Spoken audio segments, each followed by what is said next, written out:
अग्निवीर की भी बात की लोगों ने। आपने अभी बोला कि अग्निवीर देश को फायदा पहुंचाएगा,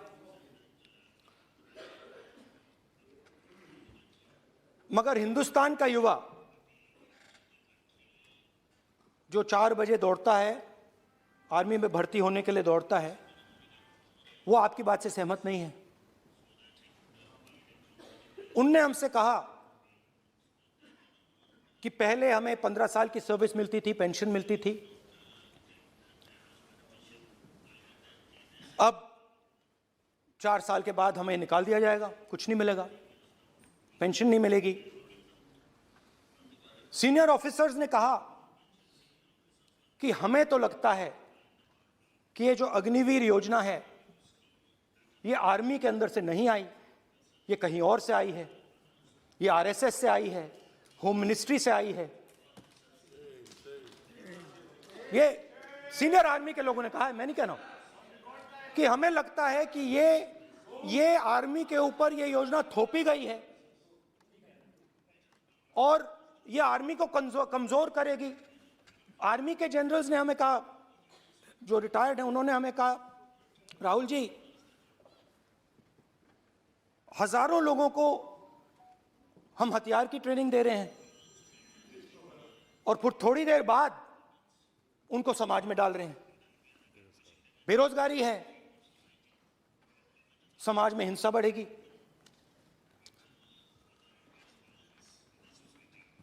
तो उनके मन में था कि ये जो अग्निवीर योजना जो है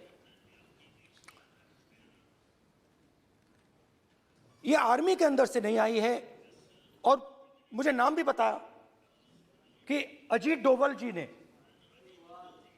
ये योजना आर्मी पे थोपी है। क्यों नहीं ले सकते? क्यों नहीं ले सकते? बिल्कुल ले सकते हैं, पार्लियामेंट में थोड़ी है वो। क्यों नहीं ले सकते? क्या बात कर रहे हैं? सर, ये तर्क है, बाद में अडानी के लिए भी यही बोलने वाले हैं, फिर ये तर्क है इनका। तो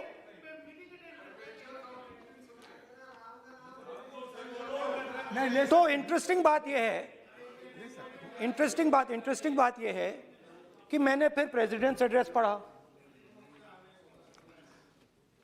देश के सब युवा अग्निवीर अग्निवीर अग्निवीर अग्निवीर बोल रहे हैं, कह रहे हैं कि ये आर्मी के ऊपर थोपा गया है, हमें नहीं चाहिए। आर्मी के लोग कह रहे हैं हमें नहीं चाहिए। जैसे मैंने कहा, आर्मी को लगता है कि होम मिनिस्ट्री ने इनके ऊपर थोपा है, आरएसएस ने ये उनके ऊपर थोपा है। तो ये आवाजें आ रही हैं। अब मैंने आपका बैठिए, अब बैठिए, कौन सा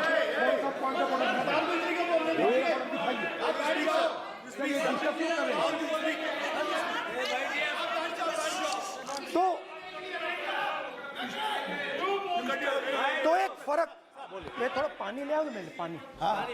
तो मुझे एक फर्क दिखा। प्रेसिडेंट्स एड्रेस में बहुत सारी चीजें बोली गई। अग्निवीर के लिए एक लाइन थी, एक शब्द, एक बार अग्निवीर शब्द का प्रयोग किया गया, और वो भी अग्निवीर योजना हमने दी, उससे ज्यादा कुछ नहीं बोला। कहां से आई, कौन लाया, किसको फायदा होगा, ये नहीं बोला। बेरोजगारी शब्द ही नहीं था उसमें। आपने देखा होगा, बेरोजगारी शब्द ही नहीं था प्रेसिडेंट एड्रेस में। महंगाई शब्द ही नहीं था। तो जो यात्रा में हमें सुनने को मिला, अग्निवीर, महंगाई, किसान, बेरोजगारी, प्रेसिडेंट एड्रेस में था ही नहीं। उस पे नहीं है। तो ये मुझे थोड़ा अजीब लगा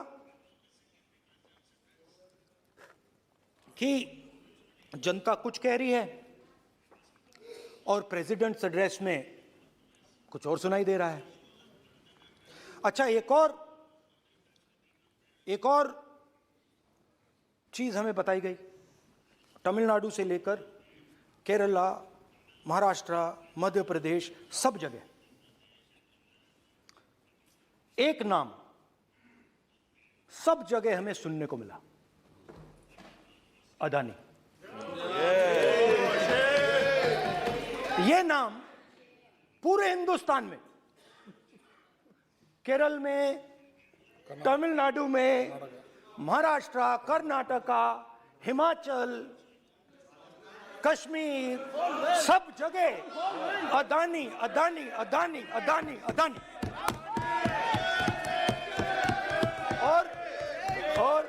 और ये नाम नहीं, और इस नाम के बारे में जब लोग बोलते थे मुझसे तो 2-3 सवाल पूछते थे। ये पूछते थे कि ये जो अदानी जी हैं, ये किसी भी बिजनेस में घुस जाता है, ये सफलता प्राप्त कर जाता है, ये कभी फेल नहीं होता। और युवाओं ने मुझसे यह सवाल पूछा कि भाई ये हो क्या रहा है, हम भी सीखना चाहते हैं। मोदी जी ने कहा स्टार्टअप करो, हम भी अदानी जी जैसे बनना चाहते हैं। तो भैया किसी भी बिजनेस में घुस जाओ और एकदम सक्सेस हो जाए। यह पहला सवाल था। दूसरा सवाल था कि ये अदानी जी हैं, ये किसी भी बिजनेस में घुस जाते हैं। पहले ये 1-2 बिजनेस करते थे, अब ये 8-10 सेक्टर्स में काम करते हैं। Airports, data centres, cement, solar energy, wind energy, aerospace and defence, consumer finance, renewables, media. तो उन्होंने मुझसे पूछा कि राहुल जी, हाँ वेट करो, वेट हाँ, धन्यवाद। पोर्ट्स की बात भी थी।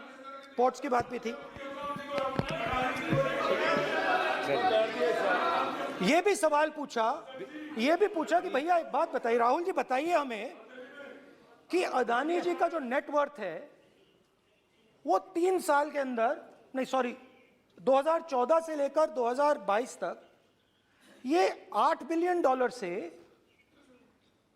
$140 बिलियन कैसे हो गया? कैसे हुआ? मोदी कैसे? मोदी है तो मुमकिन। ये 2014 में अगर आप दुनिया की, मुस्कुरा रहे हैं आप, बीजेपी में है ना आप, तो ये लिस्ट आती है, एक लिस्ट आती है दुनिया के सबसे अमीर लोगों की। इस पे ये 609 नंबर पे थे 14 में। 609 पीछे बिल्कुल। पता नहीं जादू हुआ, दूसरे नंबर पे पहुंच गए। मोदी है तो मुमकिन है।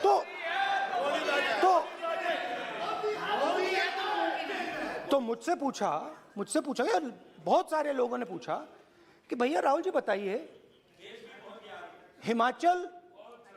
हिमाचल में सेब की बात होती है, अदानी जी। कश्मीर में सेब की बात होती है, अदानी जी। पोर्ट्स की बात होती है, अदानी जी। एयरपोर्ट्स की बात होती है, अदानी जी। इंफ्रास्ट्रक्चर, अच्छा हम सड़क पे चल रहे हैं, मैं पूछूं किसने बनाई, अदानी जी। तो लोगों ने यह भी पूछा कि राहुल जी ये जो अदानी जी जो हैं, इनकी सफलता कैसे हुई, ये इतने बिजनेसेस में कैसे घुस गए, इतनी सफलता कैसे प्राप्त हुई, और सबसे जरूरी सवाल, इनका हिंदुस्तान के प्रधानमंत्री के साथ क्या रिश्ता है और कैसा रिश्ता है। देश जानना चाहता है, तो देश जानना चाहता है। ये देखिए रिश्ता, ये देख लीजिए। प्लीज पोस्टर माननीय सदस्य, पब्लिक में सर, माननीय सदस्य पोस्टर लीजिए। नहीं, प्लीज पोस्टर नहीं। पोस्टर नहीं है सर। देखिए आप पोस्ट बैठिए, 1 मिनट बैठिए। आप पोस्टरबाजी करेंगे तो इधर नहीं, सर। कहेंगे राजस्थान के मुख्यमंत्री का पोस्टर चिपकाएंगे। पोस्टरबाजी के लिए सदन नहीं है। आप बात करें, पोस्टरबाजी नहीं। स्पीकर सर, आप वरिष्ठ सदस्य हैं, स्पीकर सर, तो पोस्टरबाजी उचित नहीं है। स्पीकर सर, पोस्टरबाजी उचित नहीं है, सर। प्लीज। हो गया। राजस्थान के मुख्यमंत्री, ये सच्चाई है।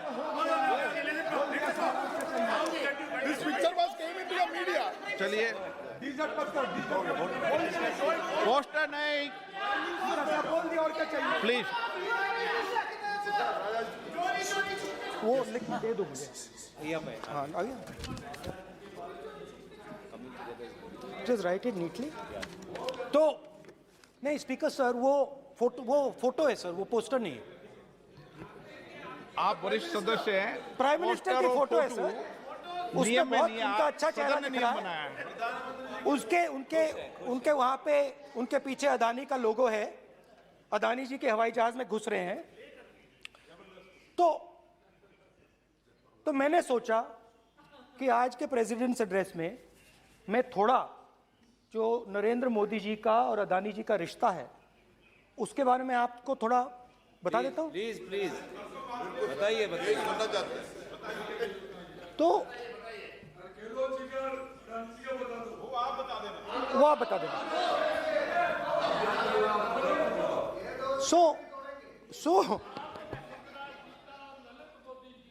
So the relationship begins many years ago when Narendra Modi ji was the Chief Minister of Gujarat. And when most of India's business was asking questions of the Prime Minister, was against the Prime Minister, one man stood shoulder to shoulder with the Prime Minister. He didn't back down. That's commendable. It's not a joke. He was loyal to the Prime Minister. And what did he do? He helped Mr. Modi construct the idea of resurgent Gujarat. Right? The idea that you bring these businessmen together, and you call it resurgent Gujarat, vibrant Gujarat, they're both. And he was the backbone in setting up that group of people. Okay? And the result of that was tremendous growth of his businesses in Gujarat, expansion of his businesses. I think then the real magic starts. जब प्रधानमंत्री जी दिल्ली आते हैं और 2014 में असली जादू शुरू होता है। मैंने कहा कि 2014 में वो 609 नंबर पे थे, कुछ ही सालों में वो दूसरे नंबर पे पहुंच गए। कैसे पहुंचे? मैं आपको, बहुत सारी इंडस्ट्रीज में काम करते हैं, मैं आपको 2-3 इंडस्ट्रीज का उदाहरण दे देता हूं। एयरपोर्ट इंडस्ट्री की बात, एयरपोर्ट्स की बात करते हैं।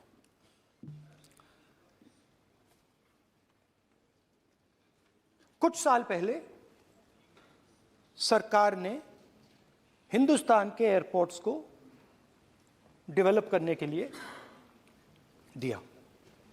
नियम था, there was a rule that anybody who does not have prior experience in airports cannot be involved in development of these airports. नहीं, गलत नहीं बोल रहा हूं।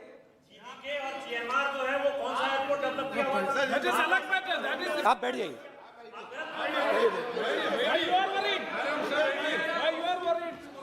अडानी के डिफेंस में आ गए सर। देखिए, अरे माननीय सदस्य प्लीज मेरी बात सुनो। तो एक मिनट मेरी बात सुनो। ये एक मिनट बात सुनेंगे। ये संसद है, अपन किस दिशा पर चर्चा कर रहे हैं ये देश देख रहा है। हमें राष्ट्रपति अभिभाषण पर चर्चा करें तो उचित रहे, बाकी आपकी इच्छा है, स्वतंत्र अभिव्यक्ति है। मेरा मानना ये तो अपन एक विषय पर ओके तो आपको तो रूल था, नियम था। हाँ, पॉइंट ऑफ ऑर्डर किस पे है ये? सर कैसे एयरपोर्ट का प्राइवेटाइजेशन तो उनके समय हुआ, ऐसी कोई पार्टी थी जिसका अनुभव था? ये कौन सी बात कर रहे हैं? बोलिए। ओके प्लीज प्लीज ओके, बोलने दे आपको नेता को, तो बोलने दे आपको कानून नेता रूल था, प्लीज बोलने दे। रूल था कि अगर कोई एयरपोर्ट बिजनेस में नहीं था तो वो इन एयरपोर्ट्स को ले नहीं सकता था। इस रूल को हिंदुस्तान की सरकार ने बदला। किसी ने भी बनाया हो रूल था, किसी ने भी बनाया हो रूल था। रूल बनाया किसने बात नहीं है, रूल बदला किसने बात है। रूल बदला गया और किसके लिए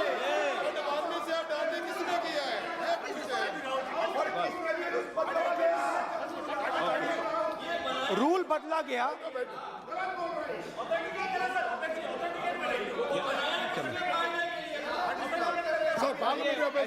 चलता रहेगा क्या सर? आप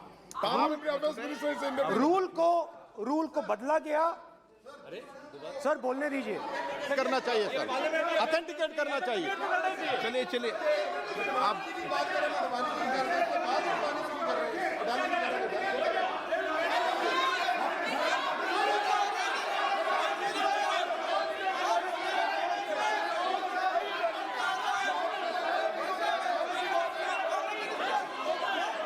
रूल बदला गया सर, स्पीकर सर।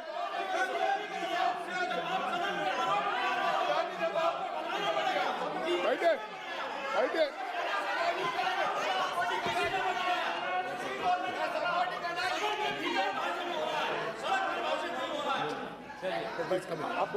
तो ये रूल बदला गया। उस समय मीडिया में इसके बारे में चर्चा हुई थी। रूल बदला गया और अदानी जी को 6 एयरपोर्ट्स दिए गए। उसके बाद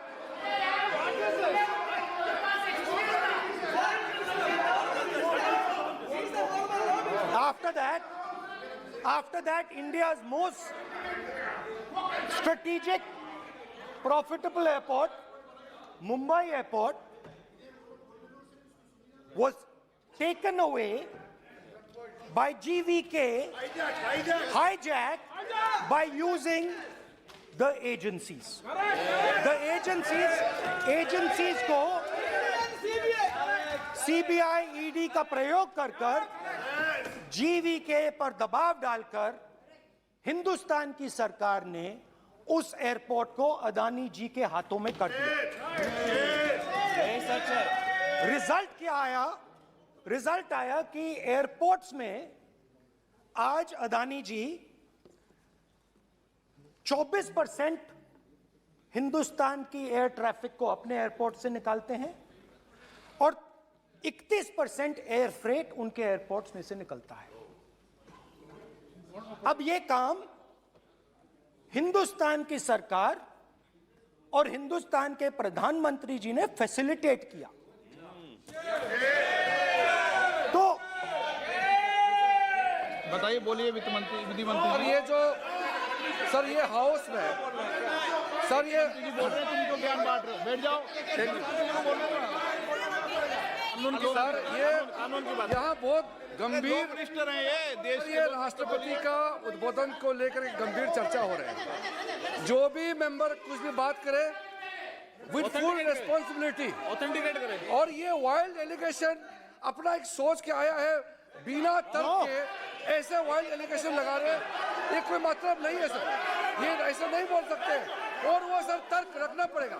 अगर एलिगेशन लगा रहे हैं तो आपको पूरा डॉक्यूमेंट प्रूफ के साथ आपको रखना पड़ेगा। दे देंगे आप ऐसे बातें नहीं दे कर सकते। देंगे। और ये गंभीरता को समझिए, ये डॉक्यूमेंट्री प्रूफ दे देंगे।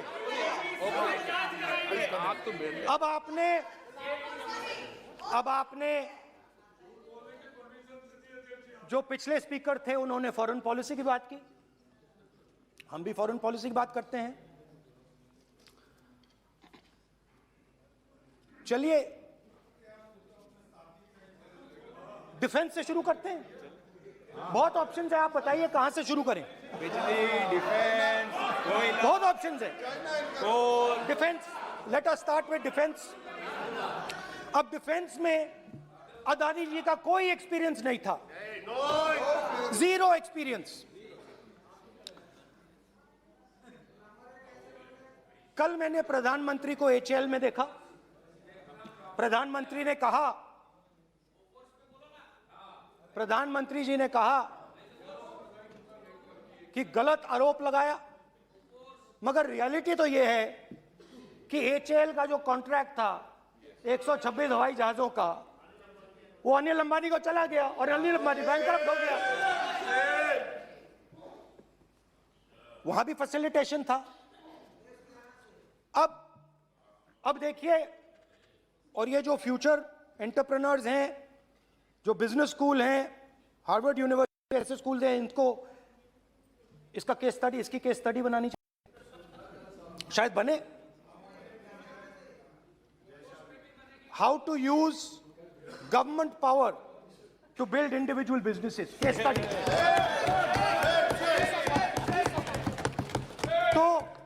तो अब देखिए, अदानी जी की डिफेंस में इंटरेस्ट देखिए।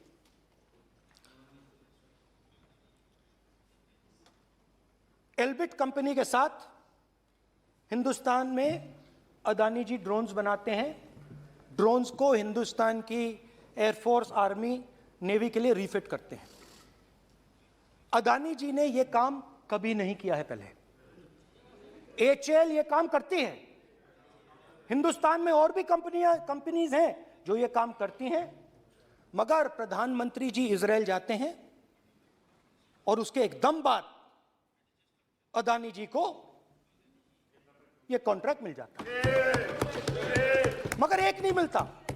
ये मत सोचिए कि ये सिर्फ एक कंपनी की बात हो रही है, ये इंडस्ट्रीज की बात होती है यहां पे। जैसे मैंने आपको दिखाया, एयरपोर्ट का पूरा सिस्टम उठा के ले गए, 30% मार्केट शेयर एयरपोर्ट में ले गए, वैसे ही डिफेंस में करा। तो 4 डिफेंस की इनके पास कंपनीज हैं। ये काम इन्होंने कभी नहीं किया। स्मॉल आर्म्स, जिसमें टावर है जो हमारी स्पेशल फोर्सेस यूज करती है, आर्मी यूज करती है, जिसमें गलील स्नाइपर राइफल है, ये सब अदानी जी बनाते हैं।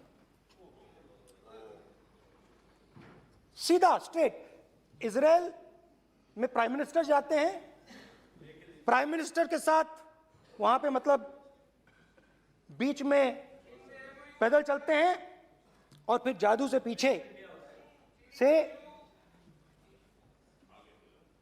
इंडिया का फर्स्ट कॉम्प्रिहेंसिव MRO मिल जाता है मेंटेनेंस के लिए, जहाजों के मेंटेनेंस के लिए।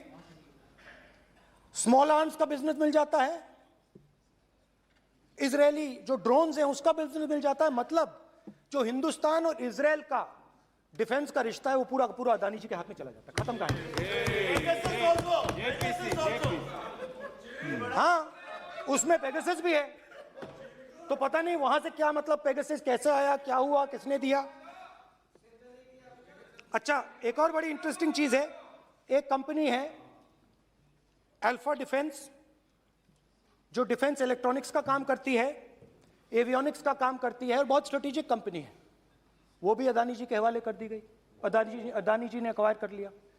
तो आपने देखा कि एयरपोर्ट्स का बिजनेस 30% मार्केट शेयर, हिंदुस्तान और इजराइल का जो वेपन्स का बिजनेस है 90% उठा के ले गए। एक विजिट, ये है फॉरेन पॉलिसी। चलिए, अब मैंने आपको इजराइल की बात बताई, ऑस्ट्रेलिया चलते हैं। कोयला ऑस्ट्रेलिया चलिए। ऑस्ट्रेलिया में अदानी जी जाके, नहीं क्यों, आप तो डिबेट करना चाहते थे, आप ही तो डिबेट करना चाहते थे। आपने बोला था कोई भी विषय पे डिबेट हो तो हो गया अब डिबेट। अब क्यों डर रहे हो डिबेट से? अब क्यों डर रहे हो डिबेट से? क्यों डर रहे हो? जब हमने जेपीसी की मांग की, आपने बोला सदन में उठाओ। अब क्यों डर रहे हो? अब क्यों डर रहे हो? अब क्यों डर रहे हो? आप चर्चा से क्यों डर रहे हो? चर्चा से डर रहे हो आप?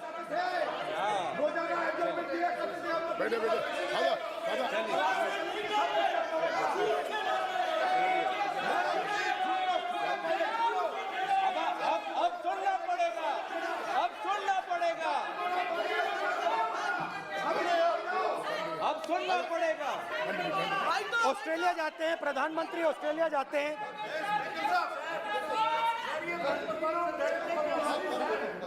प्रधानमंत्री ऑस्ट्रेलिया जाते हैं। He's not yielding.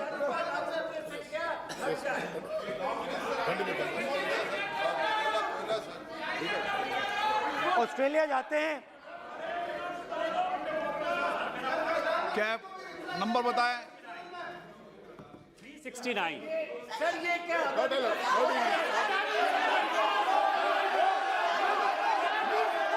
369 सर।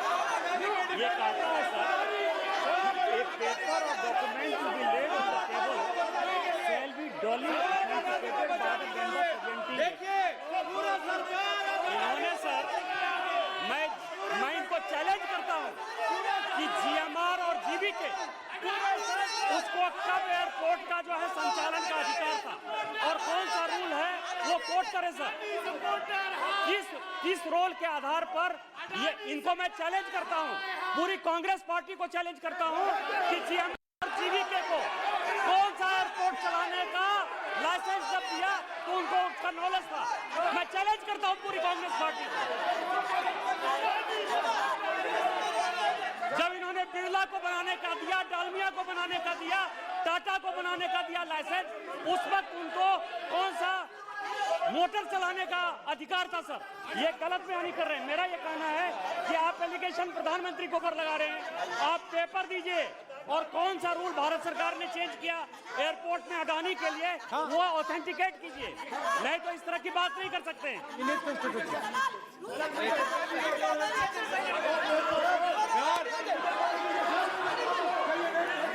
करना पड़ेगा, ऑथेंटिकेट करना पड़ेगा। राहुल गांधी जी आपको ऑथेंटिकेट करना पड़ेगा। आप ऐसा नहीं बोल सकते हवा में, आप हवा में बोल रहे हो और प्रधानमंत्री जी पर आरोप लगा रहे हो। आपको ऑथेंटिकेट करना ही पड़ेगा। आप ऐसे ही बोल रहे हो कि जीएमआर का जीवीके का समय रूल था, कहा था रूल? कोई रूल नहीं था। आपको यू हैव टू ऑथेंटिकेट और ऑथेंटिकेट करके ही रखना पड़ेगा आपको। पहले रखिए और उसके बाद आगे बात करने देंगे, नहीं तो माफी मांगिए देश से। आप प्रधानमंत्री जी पर आरोप लगा रहे हैं, सर बोलने दीजिए। अनाप शनाप आरोप लगा रहे हैं, बिना किसी डॉक्यूमेंट के आरोप लगा रहे हैं प्रधानमंत्री जी पे। रूल 353 सर, रूल 353 किया है sir, no allegation of defamatory or incriminatory nature shall be made unless you have given notice. छोड़िए, वो तो प्रधानमंत्री के खिलाफ एलिगेशन लगा रहे हैं बिना नोटिस दिए, बिना कोई डॉक्यूमेंट दिए। सर ये रिकॉर्ड पर नहीं आना चाहिए सर, ये बिल्कुल रूल का उल्लंघन है। और क्या क्या बातें वो कह रहे हैं सर, मैं उसको रिपीट नहीं करना। Reckless allegation, baseless allegation in violation of rules, sir ये स्वीकार नहीं होना चाहिए। ओके सर, लेट अस एक सब बैठिए। ऑस्ट्रेलिया पीएम जाते प्लीज हैं। बैठिए, आप प्लीज बैठिए। वरिष्ठ वकील साहब बैठिए। ऑस्ट्रेलिया 360 जाते हैं। एक मिनट राहुल जी, एक मिनट। नियम 369 भी मैंने देखा है, 353 भी देखा है। मेरा आग्रह है, सदन भारत की संसद है, हम एक ही विषय पर सारी राष्ट्रपति की चर्चा लगाएं, ये उचित है क्या? फिर आपको बोलना बोले नहीं स्पीकर नो, साहब, गलत तरीका है। राहुल गांधी जी आप बोल नहीं, गलत तरीका है। क्या देश को संदेश देना चाहते हैं आप? क्या संदेश देना चाहते हैं देश को? चलिए राहुल गांधी जी। ऑस्ट्रेलिया में प्रधानमंत्री जाते हैं। आप बोलिए। सर स्पीकर सर, प्रधानमंत्री जी ऑस्ट्रेलिया जाते हैं और जादू से State Bank of India $1 billion loan Adani ji को ऑफर कर दिया।